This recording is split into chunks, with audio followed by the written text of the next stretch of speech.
اوكي إن الحمد لله نحمده ونستعينه ونستهديه ونعوذ بالله من شرور أنفسنا ومن سيئات أعمالنا من يهده الله فلا مضل له ومن يضلل فلا هادي له وأشهد أن لا إله إلا الله وأشهد أن محمدا عبده ورسوله. Last time we were talking, the last thing we talked about last time was about a subject was referring jobs to people that are not qualified for it, which means putting the wrong people in the wrong position. And we talked about all of those hadith and we finished that section. And then we came to another sign of the signs of end of time. And right now we are talking about the signs of end of time that already happened and will keep on going until the end of time. So these are signs that keep on going, that continuously keep on going, or are yet to be seen, inshallah ta'ala. Now, right now we're going to be talking about another sign of the end of time, which is, let's see here, which is the corruption of the Muslimin. Now, the corruption of the Muslimin here, it doesn't only mean the corruption of this political situation, of them becoming in a state of weakness. We are referring here to the corruption of the Iman and the deen of the Muslimin. We're talking about the morality, we're talking about the families, we're talking about the social, the societies in general, the spreading of the corruption. There's no trustworthy in them. There's spreading of adultery and zina. There's spreading of killing. All of that is considered from the corruption of the Muslimin. But let's find another hadith here. Now, for any rising or any development of any ummah, there has to be, it has to depend on the number of the righteous people inside these inside this ummah. This is how we as Muslimin look at it, because the salah and the righteous people in this ummah lead the society to become a salih society. This is why Allah subhanahu wa ta'ala told us, kuntum khayra ummatin ukhrijat linnas. You were the best ummah that was sent to the people, talking to the Muslimin. Ta'muruna bil ma'ruf. You order people to do the right thing. وَتَنْهَوْنَ عَنِ الْمُنْكَرِ, and you prevent people and you tell people not to do the wrong thing. This is the conditions for us to be a righteous ummah, to be from the preferred ummah, khayra ummah. So al-khayriyya, which means to be the chosen ummah in the faces of Allah subhanahu wa in the face of Allah subhanahu wa ta'ala, is by how much do we make amr bil ma'ruf and nahi anil munkar? How much do we tell people this is haram and we tell people this is halal? How much we deny the munkar, the haram, and how denying the haram, and how much we order people and we spread the halal and we tell what is halal. Now, how do we spread the halal? By telling people this is halal and this is haram, and spreading our deen, our ilm, and telling people when we see people doing this, we order them and we tell them. Of course, we do have to have certain ways of how to tell people and spread da'wah. And we have to have a good tongue in order how to speak to people and how to address people according to these kinds of people, if they are people from the masjid that go a lot to the masjid or not. If they are new to Islam, they have a special way of saying it. If this is a sister that is always, you have a different way of talking to her. So you don't talk to a sister that has always been a Muslim and always been practicing Islam in the same tongue, in the same words as you talk to a person that just reverted to Islam. Each one of them has a certain level that you have to understand how to talk to them about it, you know? So this is called, this is actually what Dr. Mona is giving right now. She's giving, you know, about how to address people and how to understand the status of the people that you are giving da'wah to, and how to give da'wah to them. And this is why Allah subhanahu wa ta'ala told Sayyidina Musa, فَقُولَ لَهُ قَوْلًا لَيِّنًا, tell him gentle words for Fir'aun, for the Pharaoh. Tell him gentle words, يعني give him da'wah in gentle words, لَعَلَّهُ يَتَذَكَّرُ أَوْ يَخْشَى, maybe he will remember the blessings of Allah subhanahu wa ta'ala, or fear Allah subhanahu wa ta'ala. If this was told to the Pharaoh, if this was told to Sayyidina Musa to refer to the Pharaoh and how he was supposed to be talking to the Pharaoh, I guess maybe as Muslimin, we should always learn how to be gentle on our other brothers and sisters and give them da'wah in a peaceful way. Now, I'm not talking about mothers and parents where they should be always, sometimes a no is a no and there is no giving dawah to your child. You give dawah to your child, of course that is true, but you have to be, as a parent, you have to be firm to your child and you have to put your limit. No is a no. This is a red line. This is a red line, because if you don't have in every if you see the Quran, how Allah subhanahu wa ta'ala was talking to us, you will see that there's amount of ayat talking about the Jannah, there's same amount of ayat talking about the hellfire. If there's an Arabic saying this that says, "Man amina al-uqubata asa al-adab," whoever feels that he is yani safe from getting a punishment, then he will most likely يعني he will يعني أساء الأدب, which means he will be rude, or he will trespass or go beyond the borders that he was given. So Allah subhanahu wa ta'ala made hellfire for us to also fear Allah subhanahu wa ta'ala, and also made the Jannah for us to miss and want the reward of Allah subhanahu wa ta'ala.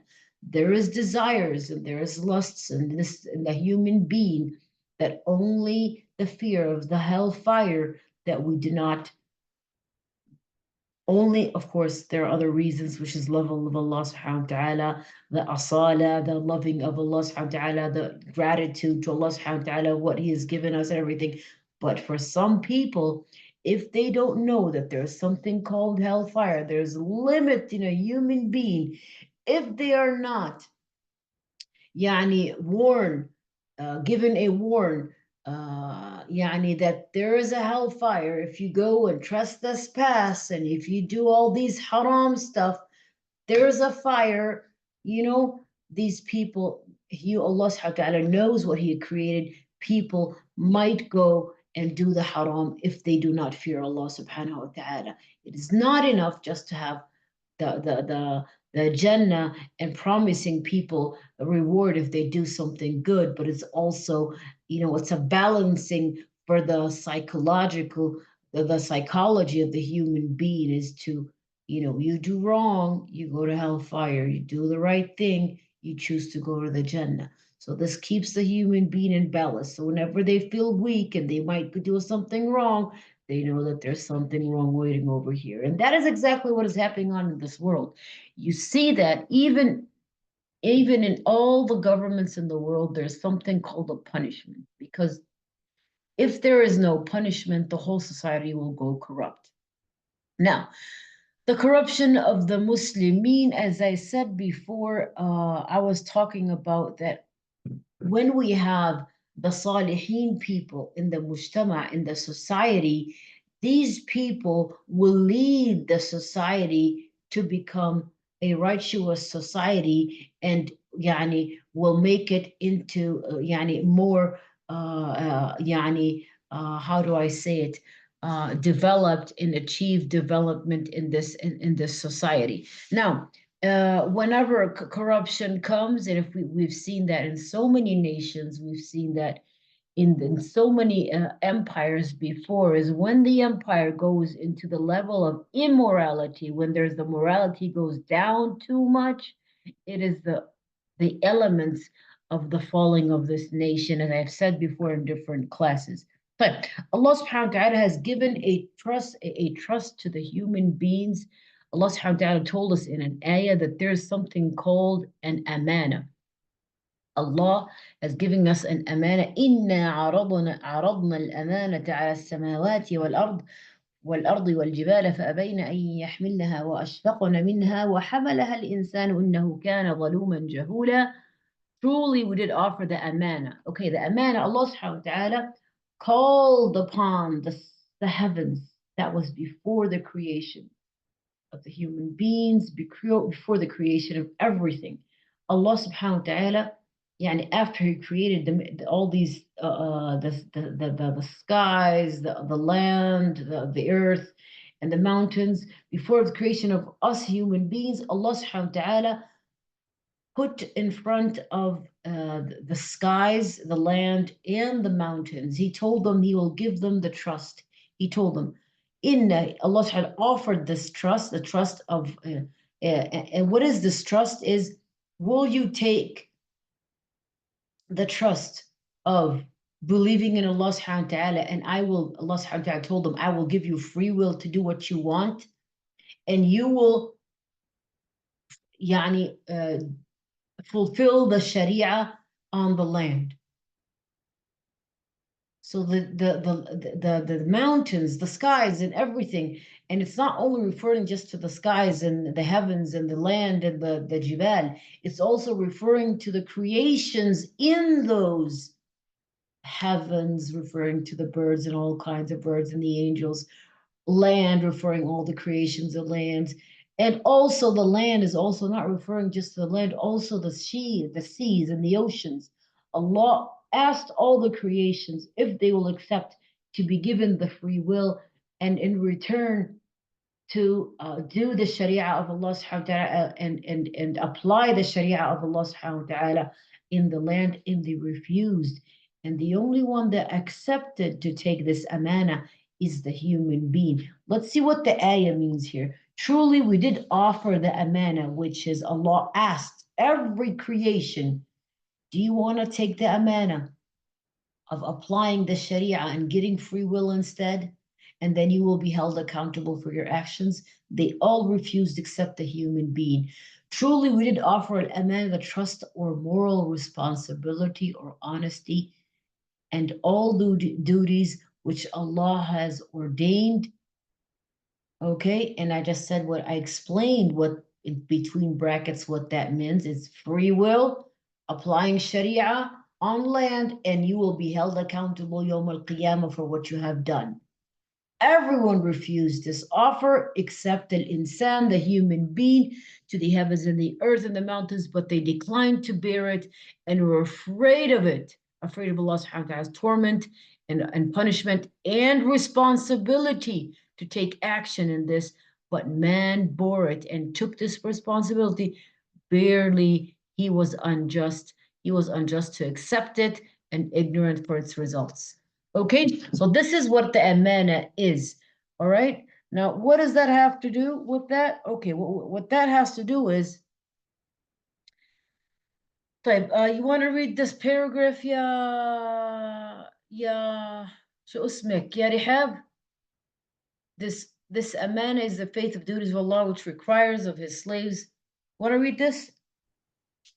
Yes, sorry. Bismillah. This amana is the faith and duties which Allah requires of His slaves, and includes fulfilling one's duties with regard to people's wealth and property. The Messenger ﷺ has told us that this amana will be taken away, and that this will happen gradually. At the time of Hudayfa, that could be detected to some extent, but in our time that has become widespread, and there will come a time when it will be even worse. Muslim narrated in his Sahih that Hudayfa radiallahu anhu said, the Messenger of Allah sallallahu alayhi wa sallam. Hudayfa is. We talked about Hudayfa. Yes, it's the Sahabi the holder of secrets of the Prophet alayhi salatu wasalam. Exactly, Hudayfa ibn al-Yaman. And why is he called al-Yaman at the end of his name? Do you remember why? Because he's from Yemen. Exactly, from Yemen. And what is the attributes of Ahlul Yemen according to Nabi Sallallahu Alaihi Wasallam told us? Do you I remember forgot. that they No. are أرق قلوبا, يعني that they Stop. had tender hearts and they were gentle in their hearts, and the wisdom is from the Yemen. He told us al-hikmatu Yaman, which means the wisdom comes from the Yemen.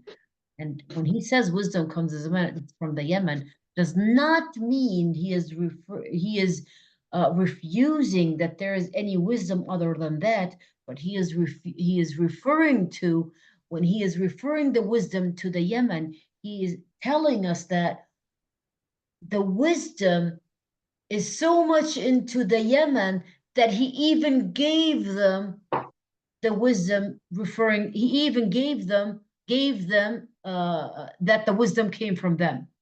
You understand what that means? It's telling us how much wisdom that these people have. And as we can see, the Yemeni people, how much they have this hishma, this waqar, this their dressing, and how much they and throughout history, Yemen was considered one of the only places that was not occupied, which is Yemen al-Shamali. It was not occupied, and they tried to occupy it and take over the port and take over Yemen, but they were not able to do so because these people never let go of their weapons. So the Portugals came there and they tried to go with their ships to the ports of the Yemen, and they couldn't stand in the face of the resistance of the Yemeni people. Continue, Ukhti. Where we at? Muslim narrated in his Sahih that Hudayfa radiallahu anhu said, the Messenger of Allah sallallahu alayhi wasallam told us two things, one of which I have seen and I am still waiting for the other. He told us, the amana is deep rooted in the heart of man. Then the Quran was revealed and they learned from the Quran and they learned from the Sunnah. Then he told us about the removal of amana and said a man would sleep for a while and the amana would be removed from his heart. Now, right now, we're not talking about the amana which we were talking about in the ayah up there. Now, the ayah up there that we were talking just a while ago was referring to a different amana that was referring to here.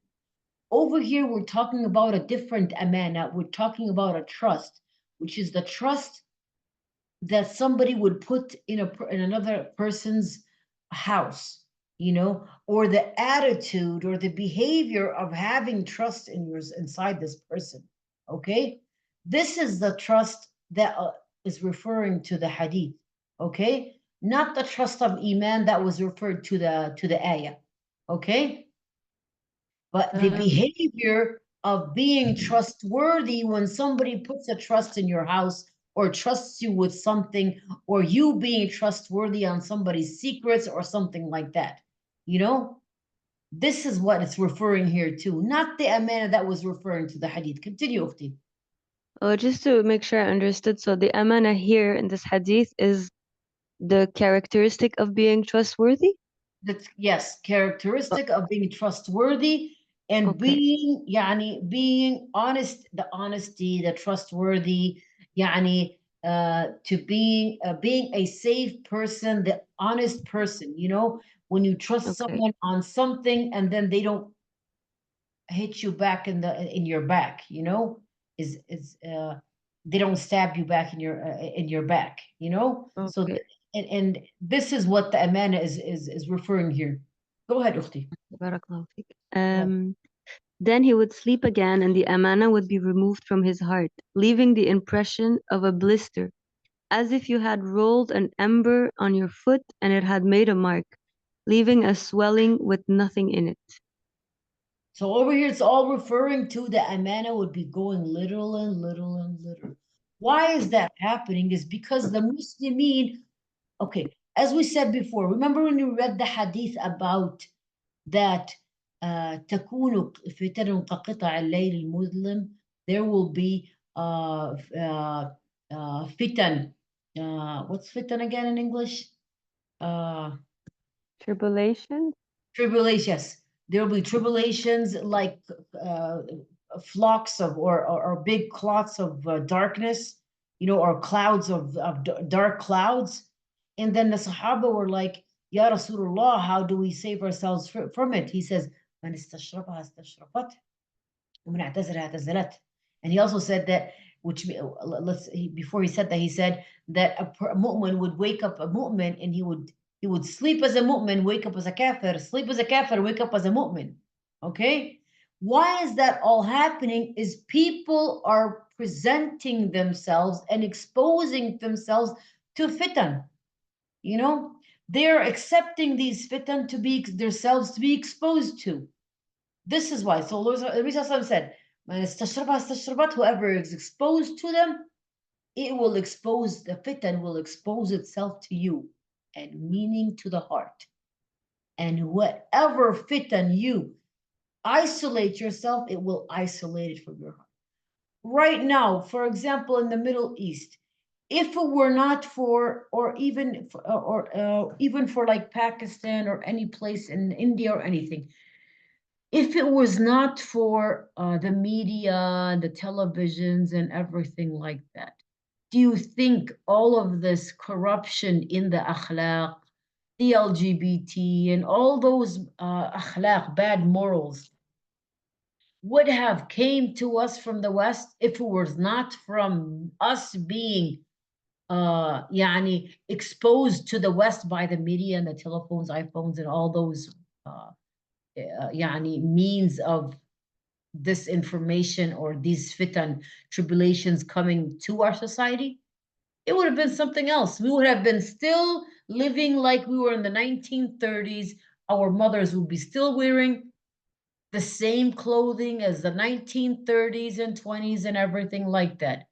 But right now, because everyone is exposed to what's going on in the and fashion and modeling and everything like that, this is why we see people imitating themselves and exposing themselves to all this fitan, and also imitating the West and doing like those.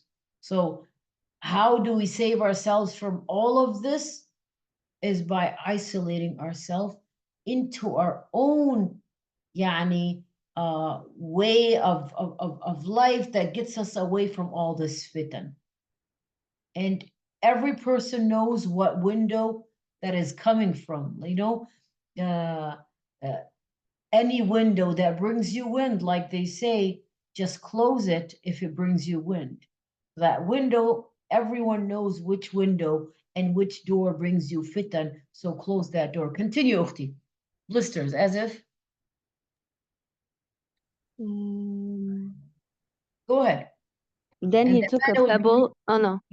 The people will enter into transactions with one another, and there would hardly be anyone who will return things that had been entrusted to him. There you Until go. it Did you would be see where we said, got? yeah, Did you see where yes, we yes. got that? Now, this is not referring to the amana we were talking about before. Okay, continue. In such a in such and such a tribe there is a trustworthy man, and it would be said of a man how prudent he is, how broad-minded he is, how intelligent he is, when in his heart there is not even the weight of a mustard seed of What is faith. this referring to right now? People would be pointing at other people. Oh, this one's a good person. Oh, that one's a good person. Oh, I heard there was a good person there and there. And then the hadith is telling us that there would not even be a way of a mustard seed of faith is in this person's heart. It's referring to the widespread of corruption in the society. The widespread of the corruption in the society that everyone, it just became everywhere that you just don't know where. And whenever they find that there must be a person there, it turns out to be that this person is not even this person does not even deserve the status that he was given. That's telling us how much there is not even amana. Did you guys ever see? I've watched in There's a Palestinian family, and of course this is everywhere in the Muslim يعني, societies. So it's not just in Palestine, but I'm just saying a story. In 2013 or something like that, a Palestinian family went to the Turkish embassy, and they told them, they gave them a sack, a pile of money that was given to them. It was a trust given by a Uthmani soldier in the 1920s. In the 1920s, World War I happened, and a Uthmani soldier had the pile of money, which was considered a very much amount of money, and he told them, after the war, I'll come back and take it. That was in the 1920s. And of course, no one knows what happened. He died as a shaheed or something like that. So the man never came back. And this Palestinian family was a rich Palestinian family in Nablus, kept this trust from one generation to another, and it was kept in a safe that no one was able to touch. And they were like, leave it there. We don't know what will happen. Maybe someone will come in the future and ask for it and take it. And there goes tens and tens and tens of years until after 100 years, or probably 90 years, this family went to the Turkish embassy, and they told them, we don't know what the soldier's name was, but we were waiting for someone to tell us, asking about our family's name. Maybe somebody will come and take this big chunk amount of money, pile of money, from anyone from his family, and no one came. We are returning this to the Turkish people and telling them, it was old money from the 1920s. We don't know how much it was worth till now, but it was almost, and it was a lot, and they returned it back. And this is how trust, amana, was very important in the Muslimin. You leave it into your case until this person comes back and asks for it. And I have seen in Palestine where people would leave an amana and come back after 30 years, and they would find people that they gave them back the amana, with the trust that they left with them. They would give it to them back with the same bag that they put this amana with them. And that happened actually with my mother. She left something for 30 years, with a neighbor, and she came back after 30 years, and she was like, I left something with you this amount of years. And she was like, here it is. And she got it out, same purple bag that she was given to her 30 years ago. So these things we have seen now. We have seen so many things like this before, and between the Muslimin. Do these people still exist today? Yes, they do. There is khayr. Al-khayru fiyya fi ummati ila yawm al-qiyamah. Khayr will exist between the Muslimin till the day of judgment. Okay, now as we said here, people will be pointing fingers that there's something like this over there and there's a good person there. But Allah subhanahu wa ta'ala told us that this person does not have a mustard seed of faith, referring to how much they are little, and the trustworthy people don't even exist at this time, except there are very, very few. Continue. Hudayfa said, Ya Rihab.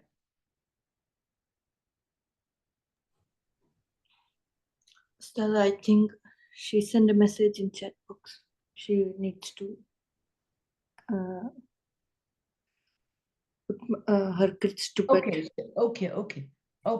Hudayfa said, there was a time when I would care with whom of you I entered in transaction, for if he were a Muslim, his faith would compel with him to fulfill his obligations towards me. And if he were a Christian or a Jew, the rule would compel him to fulfill his obligations towards me. But today, I would not enter into a transaction with any of you except so and so and so and so. But okay, let's go for the next page over here. Another sign of the end of time is the slave woman will give birth to her mistress. How is that? Now, in Islam, and barefoot naked shepherds will compete in building lofty structures. Now, how is that? Now, as we see right now, okay, let's read this hadith first and see, and then we'll talk about that after that. Imam Muslim narrated Umar ibn al-Khattab, we know who Umar al-Khattab, the fourth Khalifa, that Jibreel alayhi salam came to the messenger. The Jibreel is the angel, in the form of a man wearing white clothes, whose hair was exceedingly black. He asked the messenger, so Jibreel came, he was wearing white clothes to Sayyidina Muhammad sallallahu alaihi wasallam. He asked the messenger, what was Iman, about Islam, Iman and Ihsan. Nabi sallallahu alaihi wasallam said, then he asked him about the hour. Now the hadith is a very long hadith, but they're going ahead and telling us. And then Jibreel asked him, when is the hour? And the Messenger sallallahu alaihi wasallam said, the one who is being asked about the hour does not know more than the one who was asking, he said. So it means the Nabi sallallahu alaihi wasallam does not know when the hour is. Now, if you see people telling you, we know the hour is, and you'll see that's from groups of Muslimin that will tell you, we know when the hour is. We know when this happened or that will happen. We know the signs of end of time, but we cannot tell you when these things will happen. Now, you might be asking questions right now, is how will the Muslimin know that when Isa alayhi salam comes, that this is Isa? Well, because the signs of the end of time and the arrival of a Dajjal, and they will be counting when he comes and the actions of what he will be doing, they know that after Dajjal will come Sidna Isa. But this is why when Sidna Isa come, literally, automatically, without questioning, Sidna Isa will come and the Imam will go back a little bit in the Salah, telling Sidna Isa to go make the Salah, to be the Imam. And Sidna Isa will tell him, Laka uqimat, that the Salah was made for you. Yani it was called upon and you were the Imam, so continue it. Why?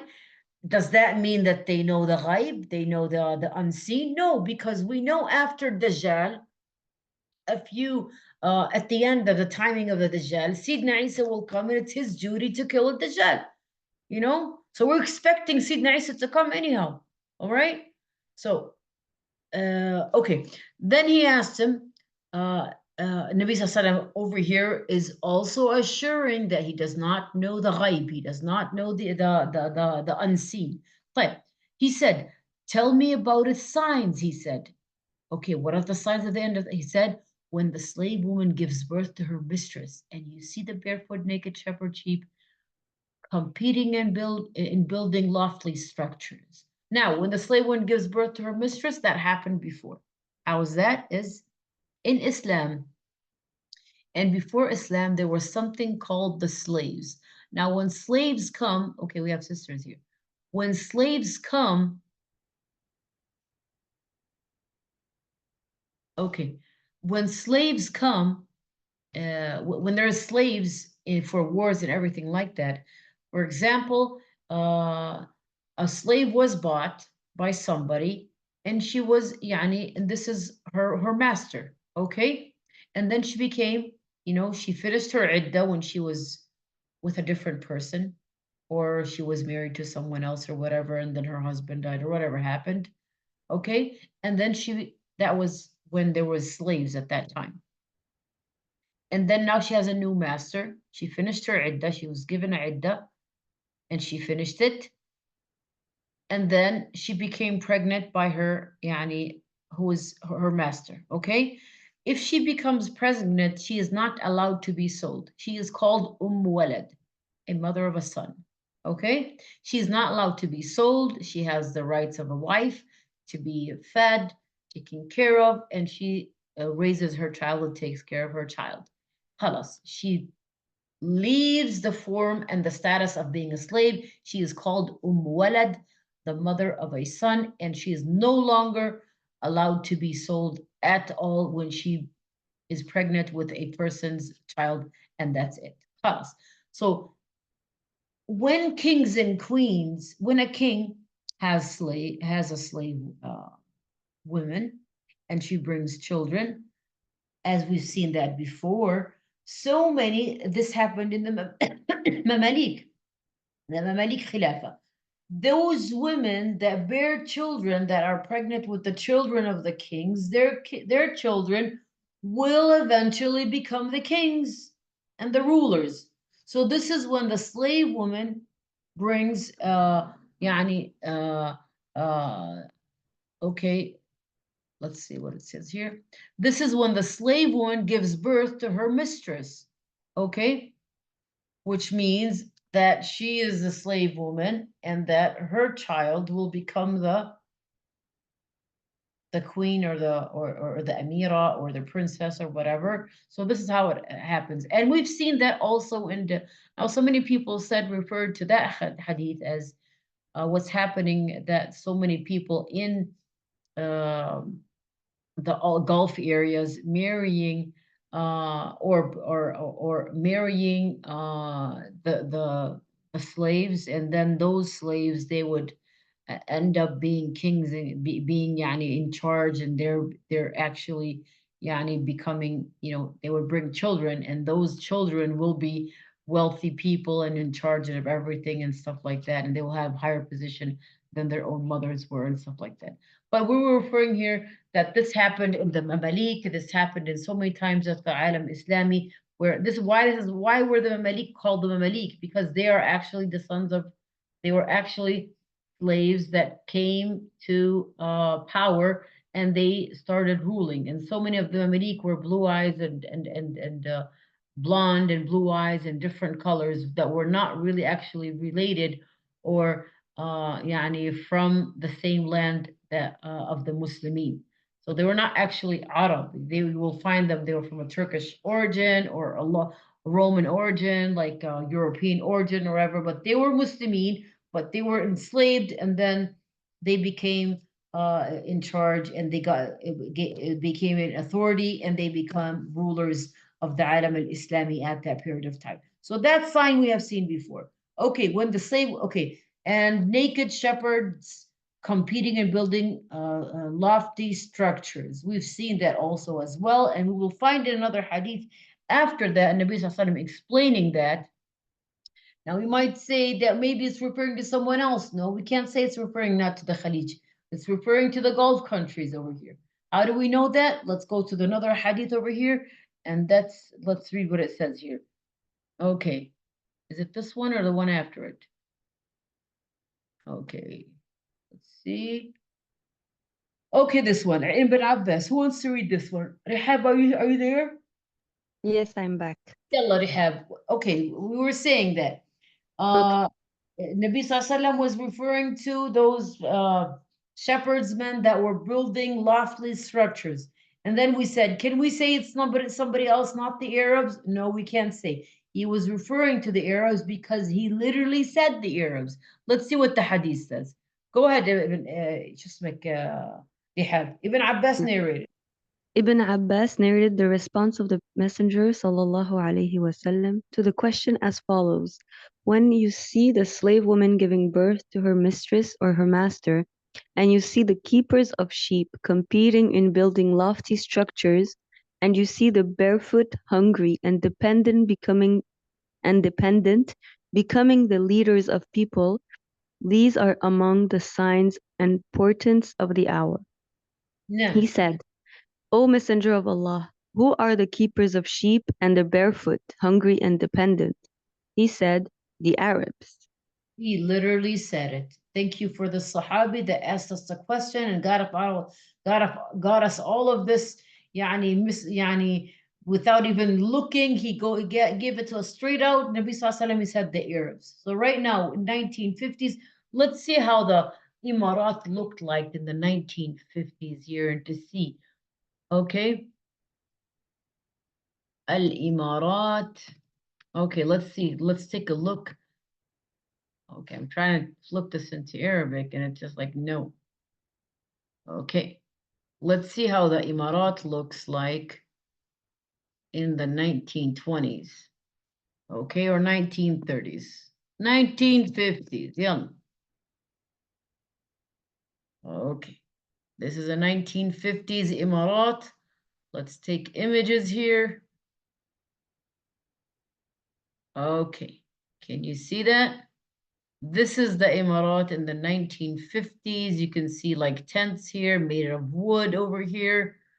This is how the Imarat was. And these are neighborhoods in the Imarat. People actually, yani, it was all one floor areas, you know? And this is when it's considered 1950s. You can see here, nothing going up, you know? Okay, let's go with 1930s here. 1950s, I mean 1950s, Palestine from 1924 had an airport, you know? Okay, let's go to 1930s. Let's see how the Imarat was in the 1930s. Look at that. All of that was the Imarat. And I'm not saying that because I'm saying they're bad people or good people. That's not the issue.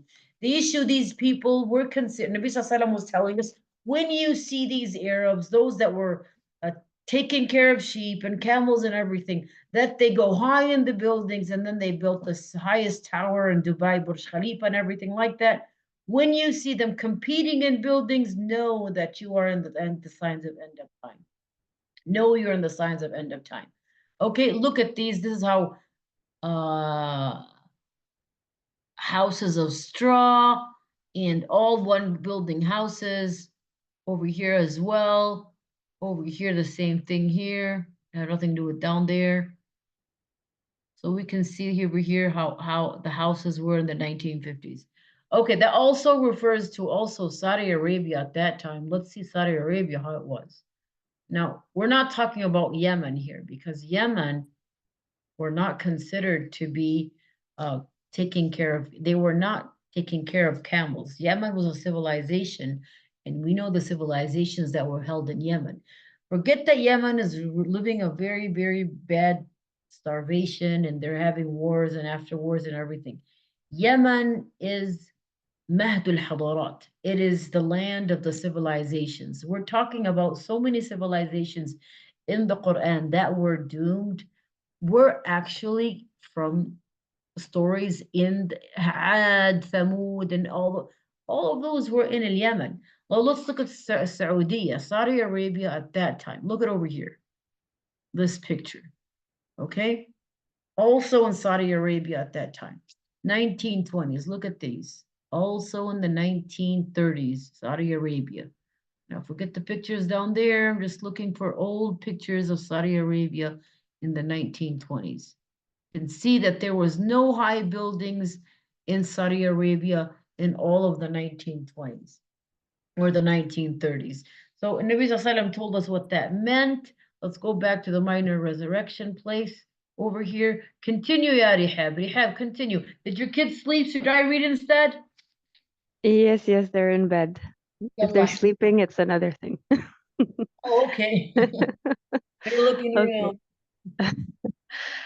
around. Ibn Rajab said in his commentary on this hadith, what is implied by the signs of the hour mentioned in this hadith is that control of affairs will be given to those who are not qualified for that, as the Prophet ﷺ said to the one who asked him about the hour. When control of affairs is entrusted to those who are not qualified for that, then look for the hour. When the barefoot, naked shepherds, who are ignorant and rough people, become the leaders of people and so wealthy that they compete with one another in building lofty structures, this leads to corruption in both religious and worldly systems. Allah. Exactly. We can see that so obviously right now how they are yani they're making a unity. How can I say that? Yani they're even yani let me just see here. تعاون, what's تعاون here. I forgot that. تعاون. Okay. They're even they're making a unity between the Zionist movement and all of those against the Muslimin. You gave when money is given to the wrong people that were originally shepherds, you're talking about till the 1950s and 1960s and 70s when they started building. These people are they started schools in the 1950s. So you're talking about people that were illiterate. And then there you go, you just give them money in the 1950s, and then two generations come, and then you put them in the wrong position, and they feel like they own the whole world by all those oil wells into their countries, and look what they have done. They're literally making a war on the Muslim world with the enemies of the Muslimin. And we can see that's so obvious. And Nabi Sallallahu Alaihi Wasallam was referring to that they were going to be going high in the buildings, in the structure, but also referring to the idea that those people are not people of civilization. These people were literally under camels and sheep, and they were shepherds. They were not qualified to take, how do I say it? To take the trust or the amana of ruling the people and taking that into their trust. They were not qualified to do so. What is the right word here? Type. They're not qualified to do so. Okay. Another thing I would like to say is, you might be asking, well, Nabi Sallallahu Alaihi Wasallam said, "Ma min nabiyyin illa wara al-ghanam." How can you say that? Every prophet was given the duty of being a shepherd in one part of his life. We said that before, and now you're telling us that people that are shepherds are not qualified to rule. Now, how could we remove that? Now, there's a difference between people, a whole community, all they do is under the sheep, and between a person that was a Sayyid. He was a master, a son of masters, and from a very big tribe, which is Quraysh, and all his family were considered rulers of Quraysh, and they were rulers of all of those other tribes coming from all of the Arab Peninsula. This is something, and this is a situation. Allah subhanahu wa ta'ala put him in this situation of being a shepherd for a little while of his life, but literally this is a Sayyid, this is a master, the son of masters that were ruling Quraysh, and whoever was ruling Mecca at that time, where all of the idols of the Arab Peninsula were there, and everyone had to make pilgrimage every year to show loyalty to Mecca, because they were actually considered the trust keepers of the idols that they owned. So they would have an idol at their home, and the big idol that in the Kaaba. So it was like loyalty. You guys keep the big one here, and we'll take the small one with us. But they have to each time come and make and make dua for the bigger one, the bigger idol in Mecca that they kept there. So Mecca, Quraysh was not only ruling Mecca itself, it was actually ruling the Arab Peninsula with all those tribes that were coming and making pilgrimage in Mecca. So this is a totally different issue. You're talking to people that were isolated from civilization. All they did was just keeping camels and sheep, and that's it. And then marra wahda, out of the bloom, they find oil, people come to them, then they bring all those Palestinians and Jordanians and Syrians to teach them in the 1950s to make schools. They take the curriculums from the Palestinians, and all those Palestinians and Syrians and also Egyptians, they start teaching in Kuwait, Emirat, Saudi Arabia, Oman, Qatar, and you can see that if you go back to other documentations of how schools were made in the 1950s and up in the Gulf countries, and you will they will be referring to the Egyptians and Syrians and the Palestinians, number one, and also and I'm not saying that because I'm Palestinian, it's because the Palestinians were in a situation of war and they were kicked out of their country and they had to flee and they were looking for job offers in other places in the whole world, actually. So it's not something that has to do that, no, because there are, yeah, the Egyptians and the Syrians and the Lebanese were also very highly educated people at that time as well, but the political situation of the Palestinian people led them to have to flee and to go look for job offers anywhere in the world just to earn a living, and that also was an element that helped the rising of the Gulf countries and everything like that. Does that make them qualified to be able to rule? That's not that doesn't make them qualified. And because as we can see right now, they're messing up the whole world. Not any conflict in the world in the Middle East, Emirat and Saudi Arabia don't have a hand in it. They corrupted Sudan, they corrupted Yemen, they corrupted Iraq, they corrupted Syria by how do I say it, giving military aid, and actually not only giving military aid for the militant groups, but actually ruling when to shoot, when not to shoot, and how much they're given military aid and what to do, and that also affected in the corruption of all of the Middle East. Okay, let's keep on going. We finished this part over here. Let's go for the next part over here. We're going to talk about, okay, do you have any questions, sisters? We have Sister Aysha. Bishara, are you still here? And Bisharo and Rihab. We talked about right now about the woman, the slave woman giving birth to her mistress, okay, or or the king or whatever. And we talked about the sheep, the shepherds going high in their in structure.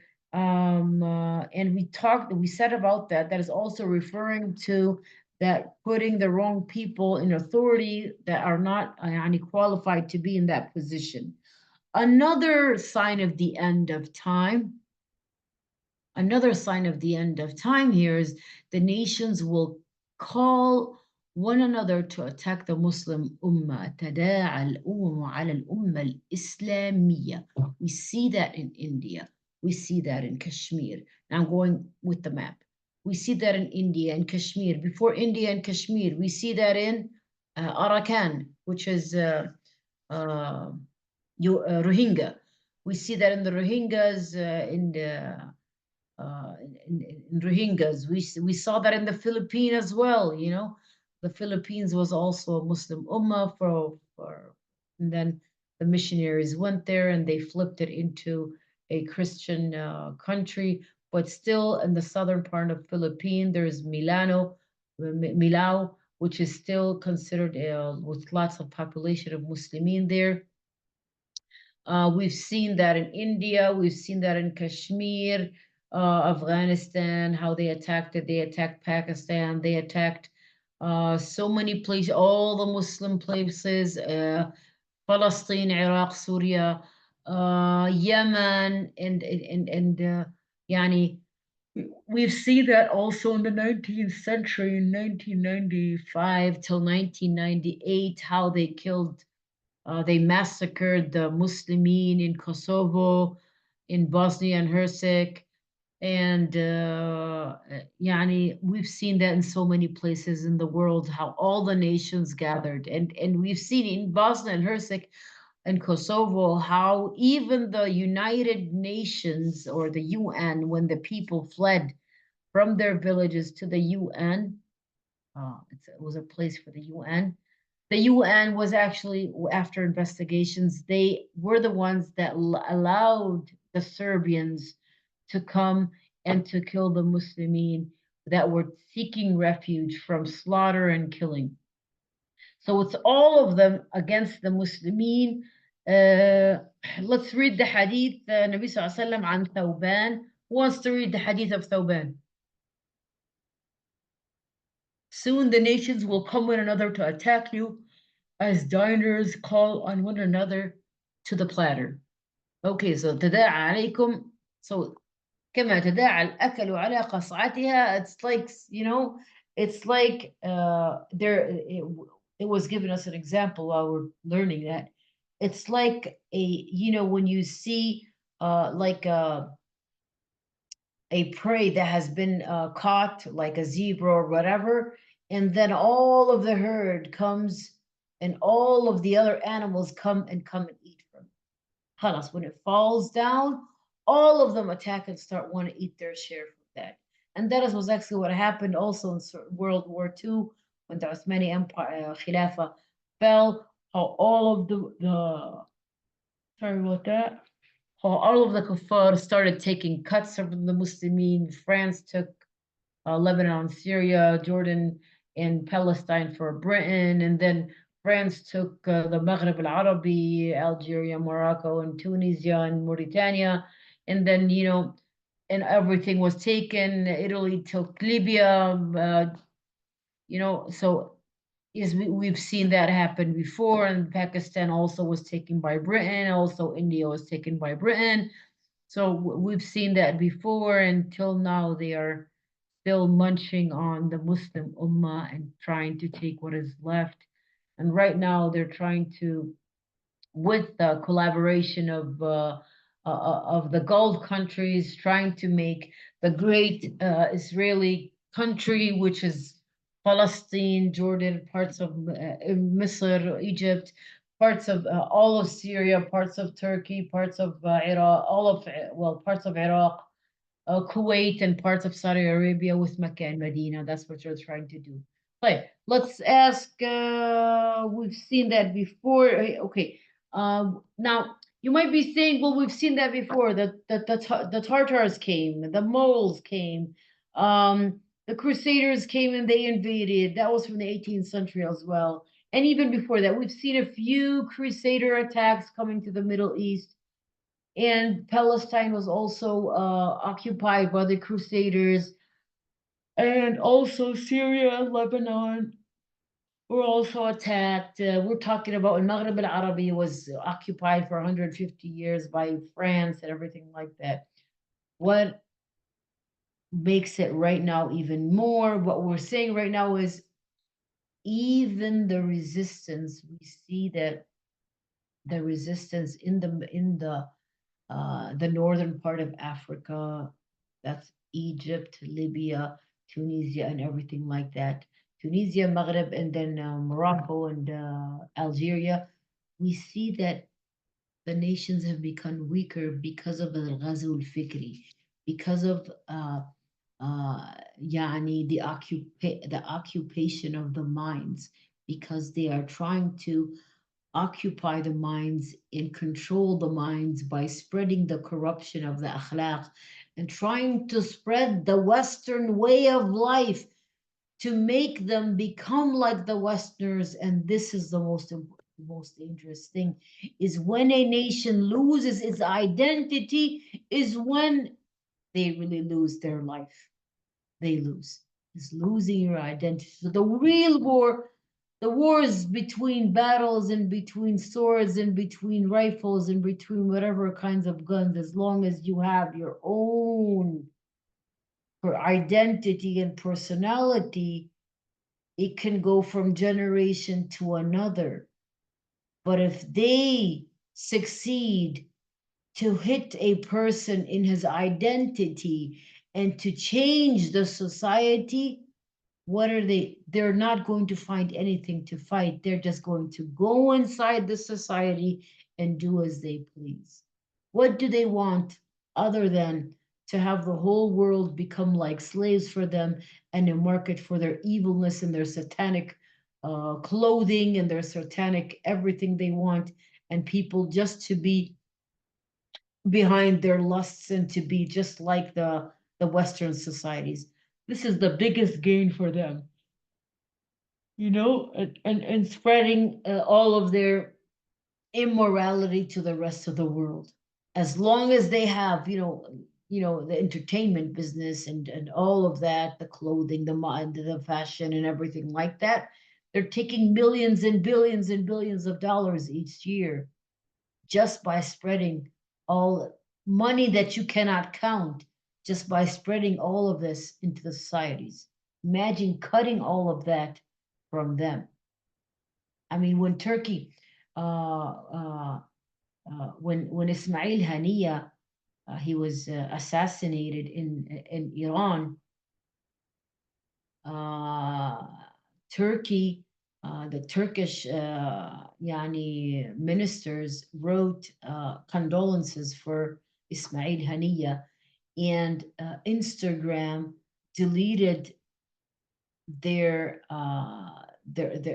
posts on Instagram. So what Turkey did was, I'm talking about the country of Turkey, they banned Instagram from the whole country, and that costed of losses for billions of dollars for Instagram because they prevented they removed the condolences for Ismail Haniya, the Shaheed that was assassinated in Iran.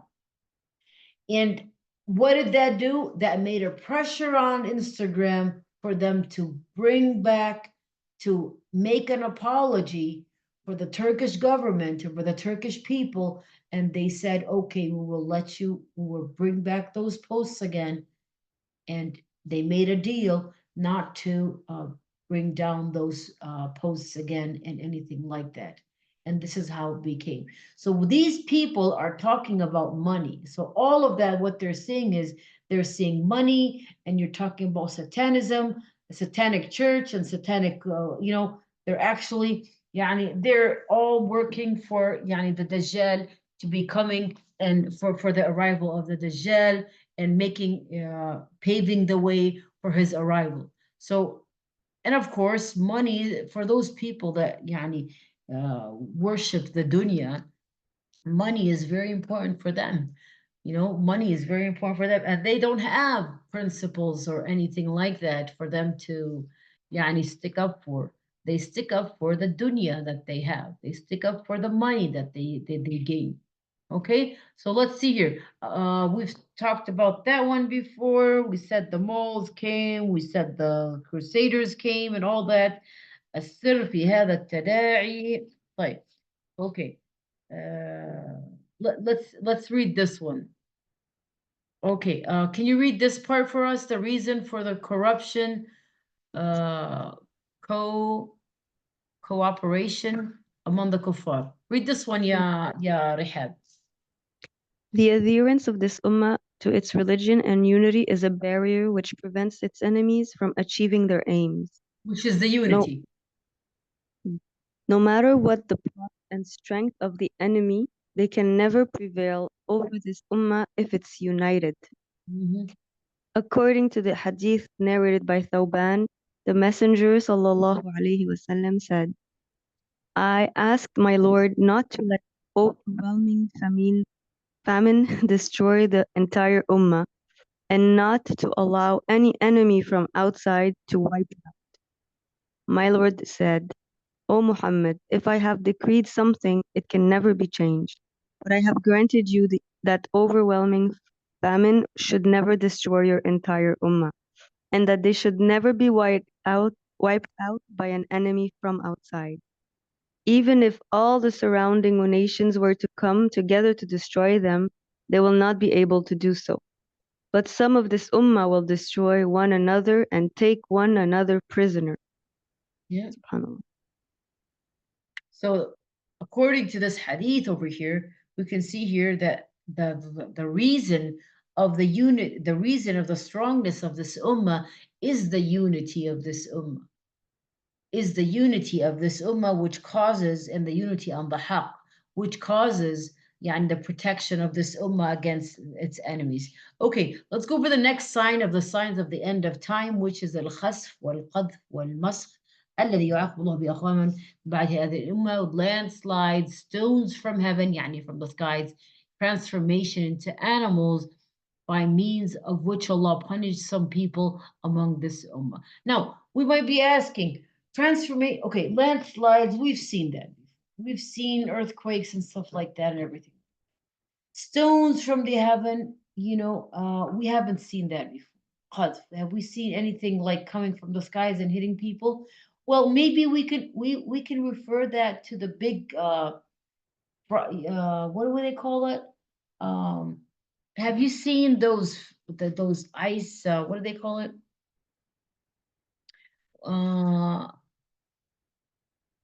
They're like they're like baseball.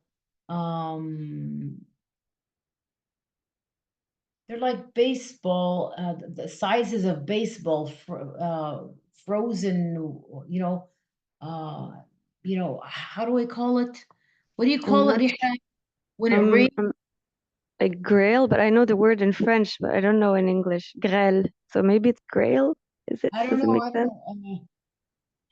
Even in Arabic, I know the nickname of it. I forgot it in Arabic either.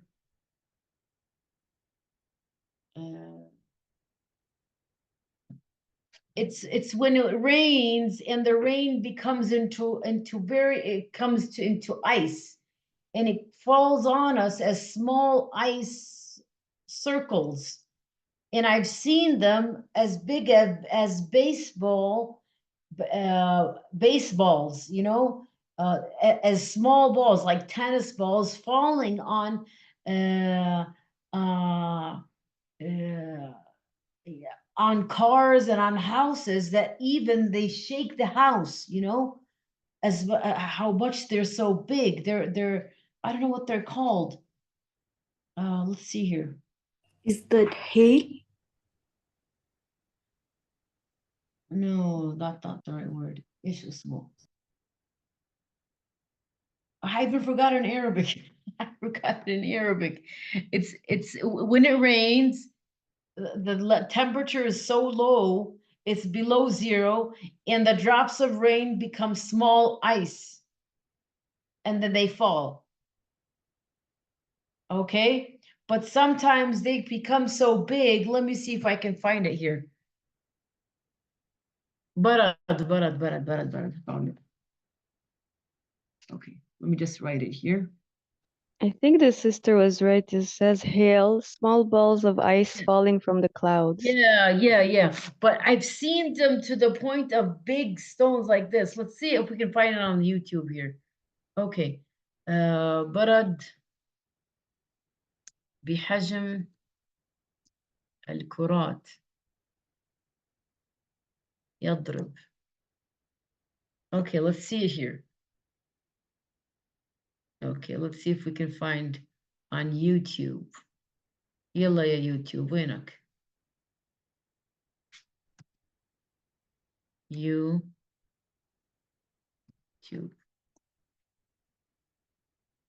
Okay, let's see this one here.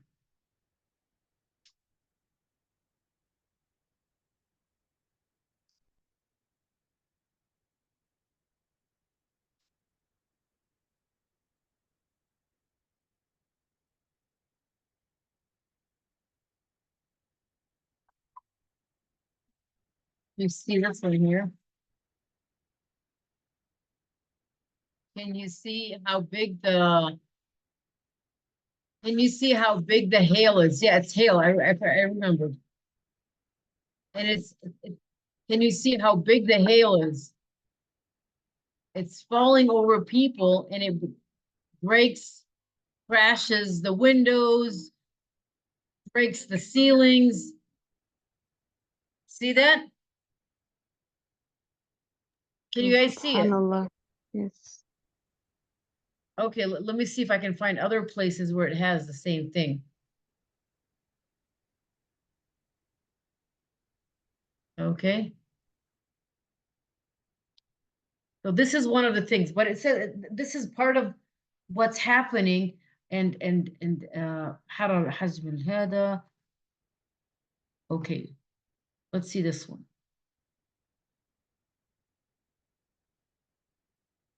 Have you seen this before, sister? Yes, subhanallah.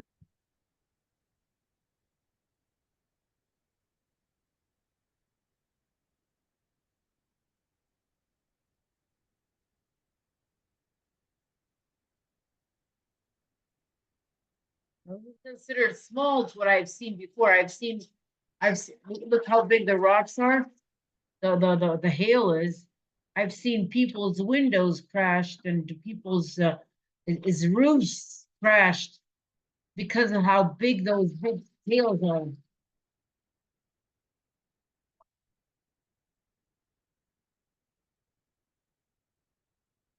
Okay, so from the signs of end of time, is that we will be having landscape stones from heaven. Now it says stones. Will there be stones instead of hail? Allahu A'lam.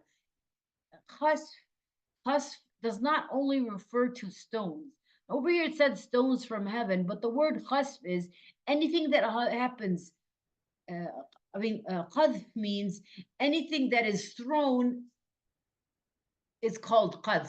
Okay, this is why when you throw somebody that this person is not sharif, and talk about his ird, it's called qadh. That means you're throwing him with something that is not there.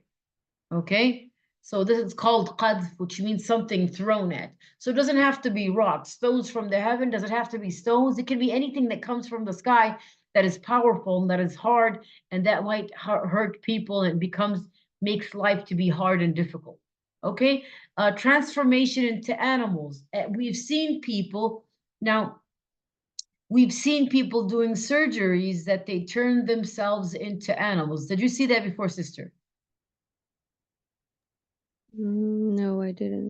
People they make noses like their cats, and they make their ears like this, and they turn themselves into animals. But the hadith says that they will literally turn into pigs and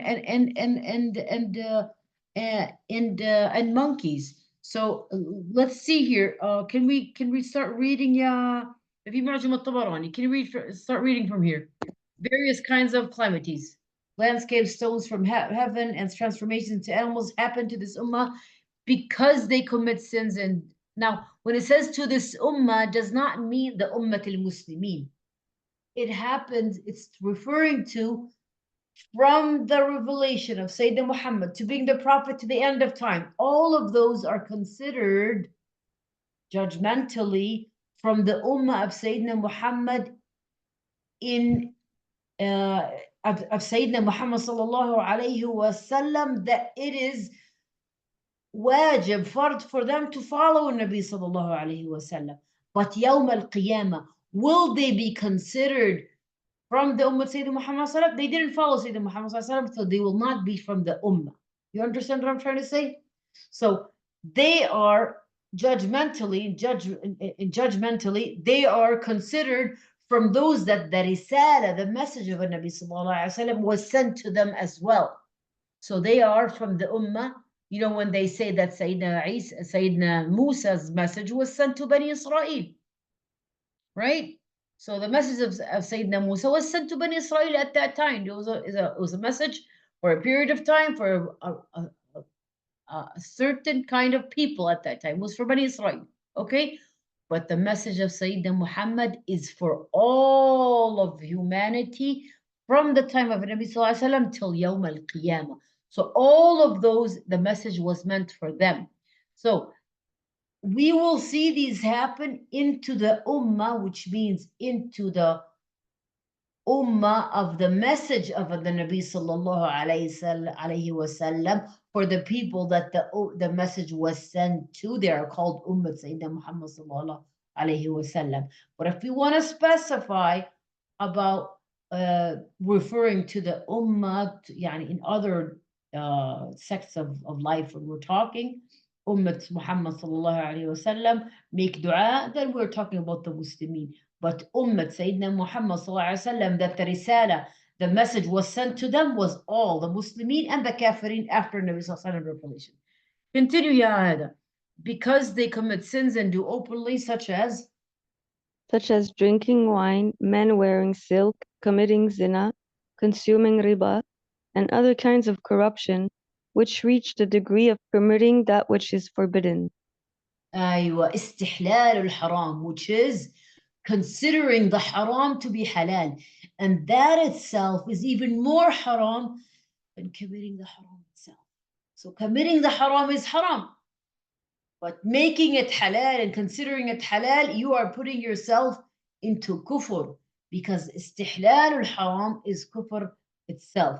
Continue, أختي. Let's go for the hadith of Tabarani in Al-Kabir. It is narrated with the Sahih isnad from Sahl ibn Sa'ad. The Messenger of Allah said, at the end of time, At the end of time, there will be landslides, stones from heaven, and transformation into animals, when musical instruments and female singers become widespread, and alcohol is permitted. alcohol is permitted. So we're not talking about only these things are done, but they are considering them to be halal. So, okay, continue. Are we in the time? Did we any of these things? Did they happen? Yeah. Musical instruments, female singers, widespread, and alcohol is permitted. It is narrated by Ibn Majah. Let's read the next hadith. It is narrated by Ibn Majah from Abdullah with the wording, just before the hour there will be transformation into animals, landslides, and stones from heaven. There are many corroborating reports which attest to the soundness of this report, such as the hadith of Aysha, narrated by Tirmidhi. Among this ummah, Among this ummah, there will be landslides, transformation into animals and stones from heaven. now, Aisha said, I said, O Messenger of Allah, will we be destroyed even though there are righteous men among us? He said, yes, if evil is prevalent. yeah, if evil is prevalent, يعني it's widespread. إذا كثر الخبث إذا كثر الخبث. طيب, another hadith also says, the next hadith after will be the same meaning about musical instruments becoming widespread, and the drinking of beer, also the same thing. Another one here says, Naeem narrated, people among this ummah will stay up night eating and drinking, entertaining themselves, and in the morning they will have turned into monkeys and pigs. Have we seen that before? We haven't seen this before yet, but Allahu A'lam, when will this happen? Bukhari also said, okay, the same hadith over here. Okay, now we have another hadith here. من الخسوف, the hadith of Tabarani, خسوف الكبير. Where'd it go? Let's see here. No, not this one. 224. There it is. Okay, among the major landslides. Go ahead, yeah, Rihab. This is a new sign of the end of time. Let's see it here. Among the major landslides which will occur soon before the hour begins is a landslide which will swallow up an entire army at the end of time, as stated in the hadith narrated by Ahmad and al-Humaydi from Yes. Buqayra, the wife of al-Qaqa. Okay, let's read. Qaqa ibn Abi Hadrad al-Aslami. نعم, قال.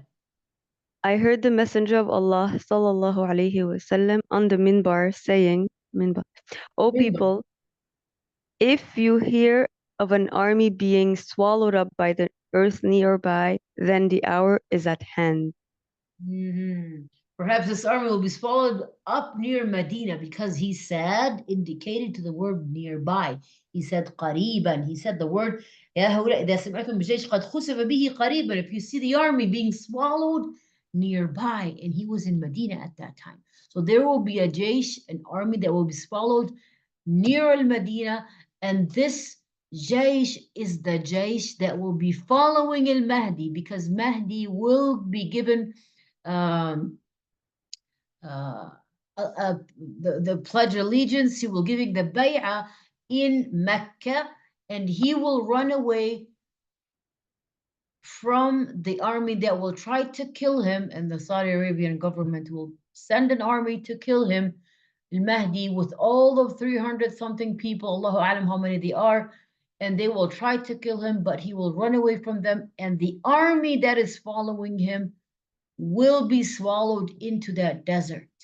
Okay, the thing is, Nabi Sallallahu Alaihi Wasallam, this is one of the biggest signs of al-Mahdi, is that the army that will, because we'll find so many people saying that they're Mahdi. How many Mahdis have we heard so far? So many, right? We've heard so many people claiming to be Mahdis throughout the history. But what is the biggest sign of al-Mahdi is that army will be swallowed and will sink into the ground. Okay? So this is one of the signs that we will know that this is al-Mahdi. Now, how do we know all of those signs? Most likely all of this media that we see around us will still be available at that time. Okay? But how do we manage to remove the contradiction between the Nabi sallallahu alaihi wasallam and other hadiths referring to, I know their horses, I know their names, I know this and that, okay, and referring to army, yani weapons used by that was used ancient times and they will be using, and yet again there is still something called media and news and everything like that. And some ulama say that modern technology will be finished, something will happen, and some say that, from them is Sarjani, he says that, and some ulama say, and some say, no, that's not what happens, something else happens. But to be honest with you, what I believe is that it's like what's happening in Gaza right now.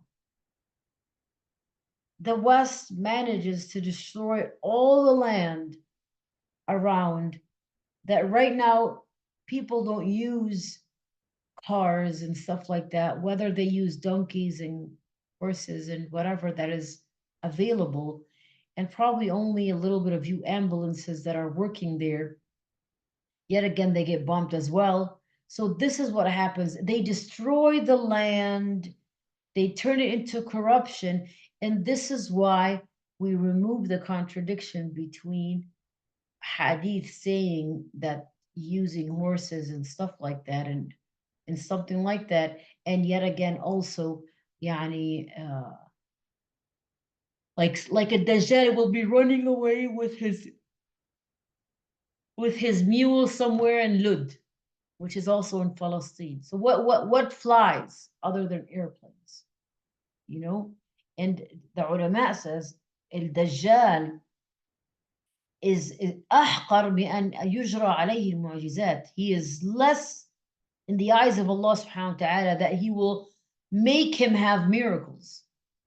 So it's most likely he'll be using a plane to run away with. Allah subhanahu wa ta'ala gave the buraq to the anbiya. He will not give the Dajjal. Why give the Dajjal the ability to make it rain and the ability to bring people from the dead? The Dajjal doesn't have these things. These are things that miracles given only to the Anbiya. Dajjal will be using modern technology to deceive people into doing miracles, but in the real hand, he will not be doing miracles. For example, he will tell a village to become poor, and it will become poor. Yet again, if he is content with another village, he will make it rich. That's very easy right now. Like in Palestine, every city, if it's a Palestinian city, they can turn off the electricity on that Palestinian city. They can just turn off the water from that Palestinian city. While on the Israeli cities, they still have the power on, and they still have the electricity on, and the water working, and everything's right. They make a siege around the Palestinian city. No one goes in, no one goes out. Exactly like what's happening in Gaza. So did they use the power of the sky and the rain and everything like that to tell Gaza, you guys are going to be starved because we're not content with you? No, they just turned off the electricity, closed the pipes, they don't get water, and they cut off the roads, and they put a siege around them, and this is how that happened. And this is the same example that's going to happen in the Dajjal time, that he's going to be able to turn on and off and switch. But will he be having the ability to tell the skies, you rain here, don't rain there? No, he won't be having that. But the people, okay, when do we as people benefit from the rain? When the rain goes to the right sources where we can drink from it. But when they destroy the land and we don't have the ability to be able to benefit from the rain that is coming, then the rain that is even coming to us is considered a burden, because we don't need the rain to yani sink us in our tents. But when people have a comfortable lifestyle, all the rain that is coming to them is going to fill up their wells. All the rain that is coming to them, it's going to يعني go to their crops. But in Gaza, can they do that? No. So did the rain that rained on them serve them right? It did not serve them right. On the contrary, it hurt them. It was bad for them, because they were floating in water, and people were dying from all this water that is they had, because the whole land is corrupted. Okay, continue, ya Rihab. Oh, people, if you hear an army being swallowed by the earth nearby, continue. Then the hour is at hand. Perhaps the army will be swallowed up near Medina, as is indicated by the word nearby, قريبا. The Messenger ﷺ has told us of some of the places in which these landslides, stones from heaven, and transformation into animals will occur.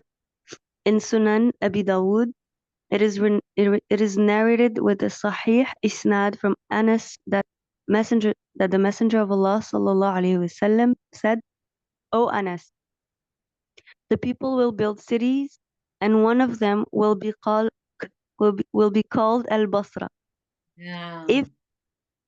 If you pass by it or enter it, then beware of its salt marshes and its pasturage, its palm trees, its markets, and the doors of its rulers. You should keep to its outskirts, because therein there will be landslides, or the swallowing up of people by the earth, stones from heaven and earthquakes, and people will be transformed into monkeys and pigs overnight." Now, that's not referring to all people. It's referring to amount of people that they will do the haram, and they will do something haram in al-Basra. And it's not only referring to just people at Basra, but it referred to a place where it will happen. Okay? And it's not referring just to them.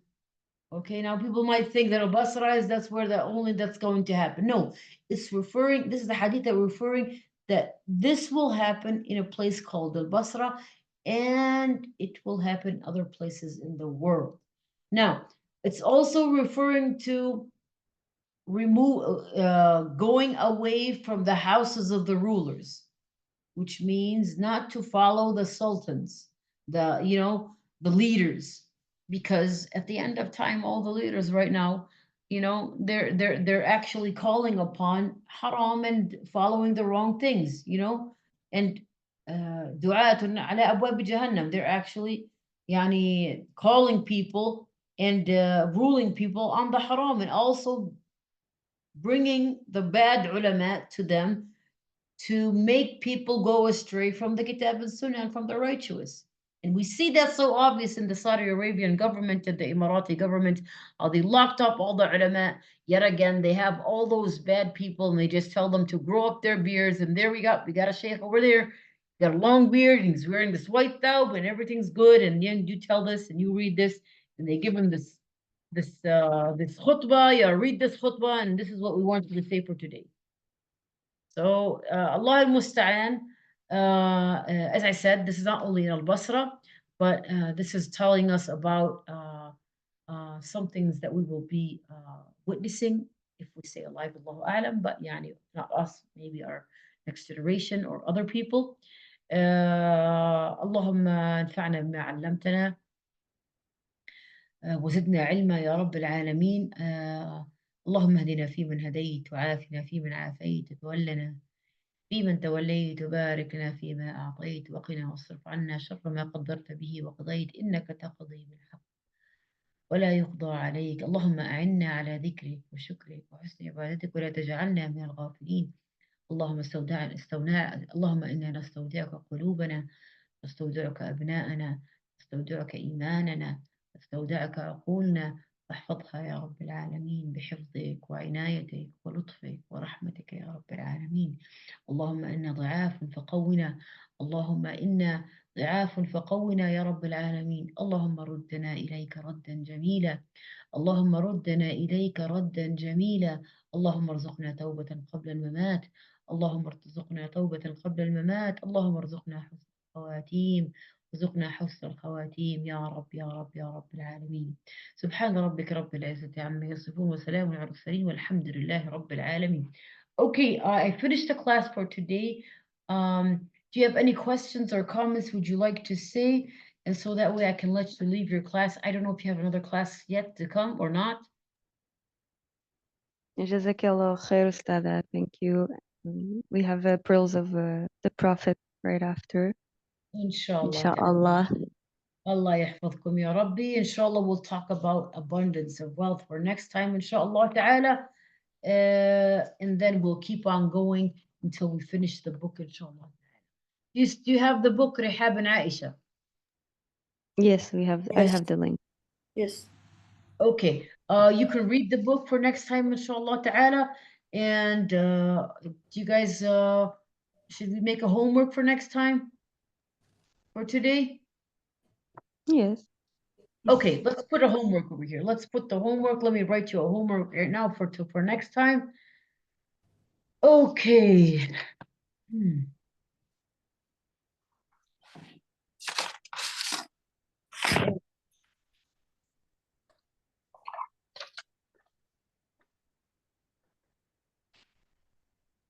طيب استفاضة المال.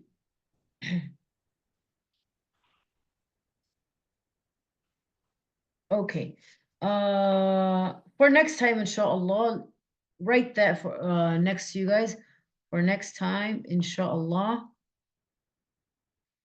I want a summary for, when you find like this here, abundance of wealth and all those, a summary for the signs of end of time that we took. Just give me the topics, okay? Just give me the topics, the main titles of the signs of end of time that we took till now.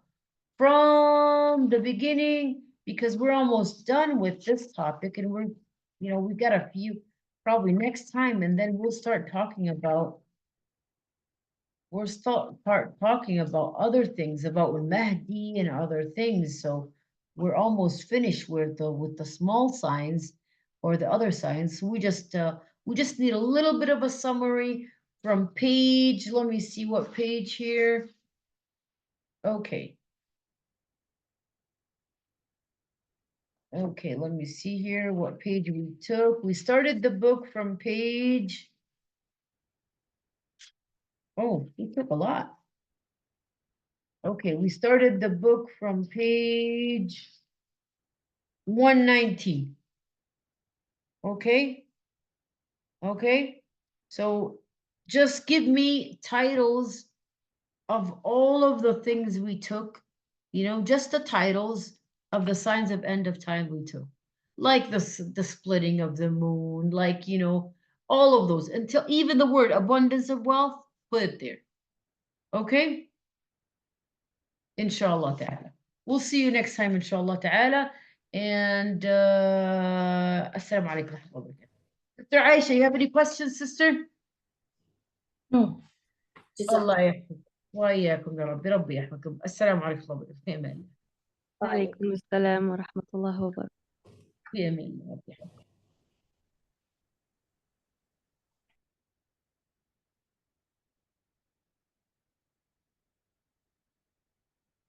Okay.